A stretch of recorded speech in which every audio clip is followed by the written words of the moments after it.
Holy cow, so much Raiders news to discuss. I'm Mitchell Renz, host of the Raiders Report, and coming up here on today's show, I'm going to be breaking down the news of Gardner Minshew being released by the Raiders and how it impacts this team. We'll also break down what the contract essentially looks like for post-June 1st and just an outright cut. Though, sounds like the Raiders could still try to trade Minshew according to the latest reports. But we're going to get into all of the Raiders news that you need to see on top of the fact that the Raiders have re-signed 5 players in total. A lot of dominoes starting to fall. So the video that I dropped earlier this morning, that's when the news officially broke that the Raiders are going to be moving on from Gardner Minshew, which, is not a shock to anybody. We knew that Las Vegas was going to move forward. They were going to move on from Gardner. It's just what exactly happens now. And if the Raiders decide that they are going to designate him as a post-June 1st cut, that's the number that you see on the bottom. The dead money is $4.6 million, and the Raiders saved $9.3 million. Now, the Raiders wouldn't get that money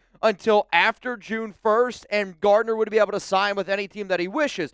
If the Raiders decide to just outright cut Minshew and just say, you know what, we're not going to save nearly the amount of money that we were hoping, but we will be able to get $6.3 million right away. That's kind of the way that the Raiders might be looking at this situation. It's not a lot of money either situation. The good news is, though, Gardner Minshew is no longer a member of the Las Vegas Raiders. But this is exactly why you hit that subscribe button. When Raiders news happens, we got you covered here on the Raiders Report. And then, if you want to hang out with us every single day during free agency, next week, we will be live Monday, Tuesday, Wednesday. We are going to be live every single day. Make sure those notifications are on because it is going to be one heck of a wild week. With the Raiders moving on from Gardner Minshew, the only 2 quarterbacks that are left on the Raiders roster is Aidan O'Connell and Carter Bradley. Friendly reminder, the Raiders also mentioned last week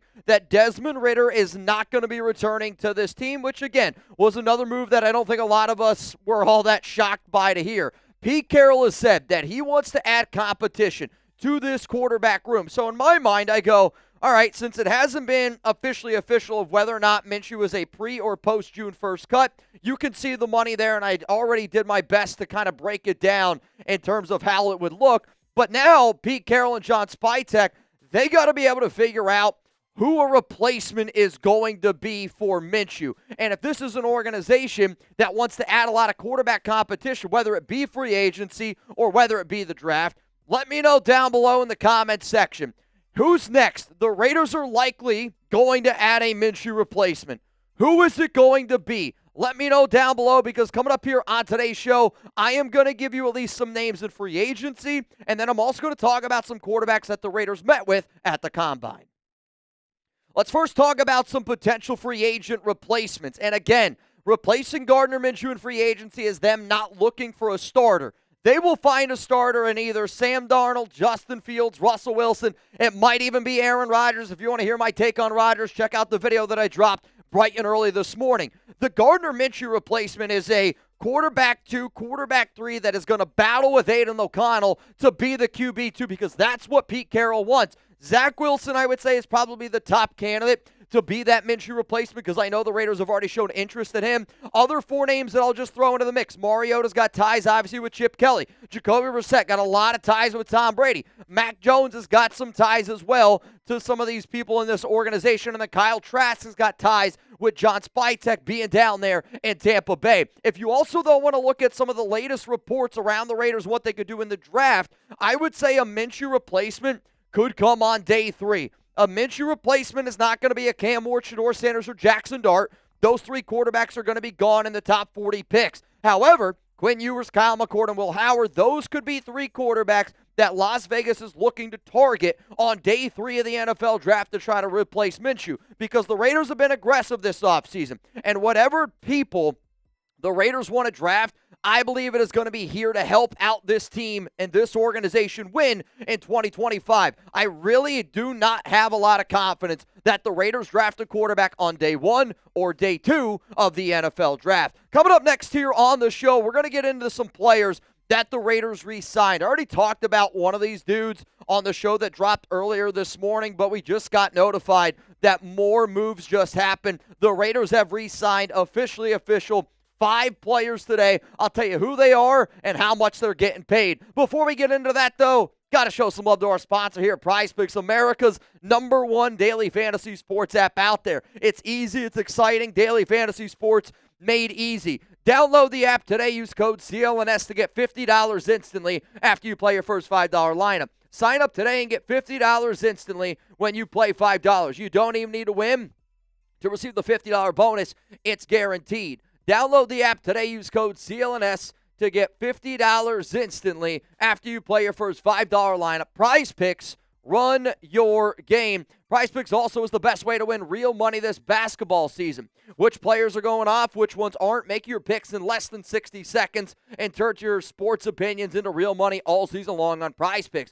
PrizePicks also puts their members first, so withdrawals are quick, safe, and secure. When your picks hit, you can get your money in as quick as 15 minutes. So one more time here, download the app today. Use code CLNS, get $50 instantly after you play your first $5 lineup. PrizePicks, run your game. Let's talk about the 5 players that the Raiders just re-signed. First one was Sam Webb. They signed him to a 1-year, $1.1 million deal, which again, when you are an exclusive rights free agent, this is typically the type of contract that you're going to get. Also, with this move, end up going down. When you look at the Raiders' cornerback room, as it stands, Nate Hobbs is still a free agent. Darnay Holmes is still going to be a free agent. But then Sam Webb, Kai Blue Kelly, the Raiders re-signed last week. Also, kind of when the news dropped around Desmond Ridder, if you will. Maybe the move that makes me the most happy today is that the Raiders are bringing back Jordan Meredith.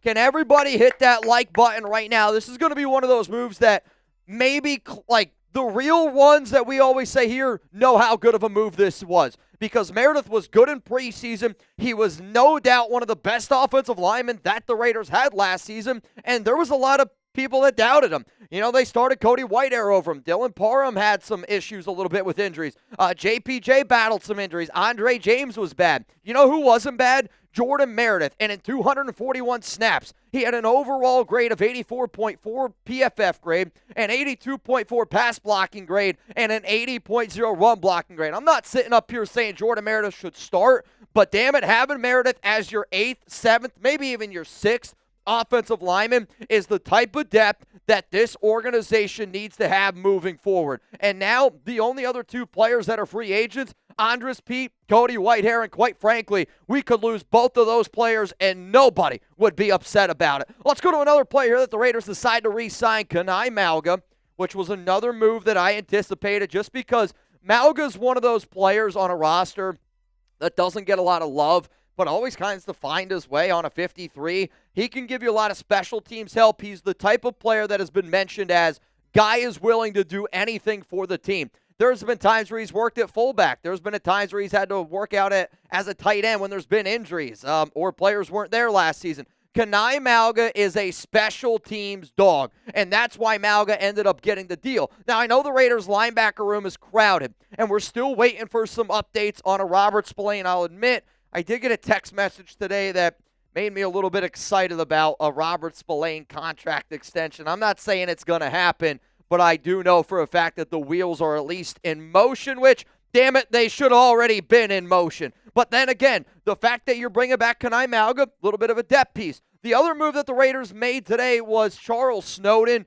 They're bringing him back also on a 1-year, $960,000 deal. The situation that happened last year with Snowden is sad because this was a player that I rooted very, very hard for.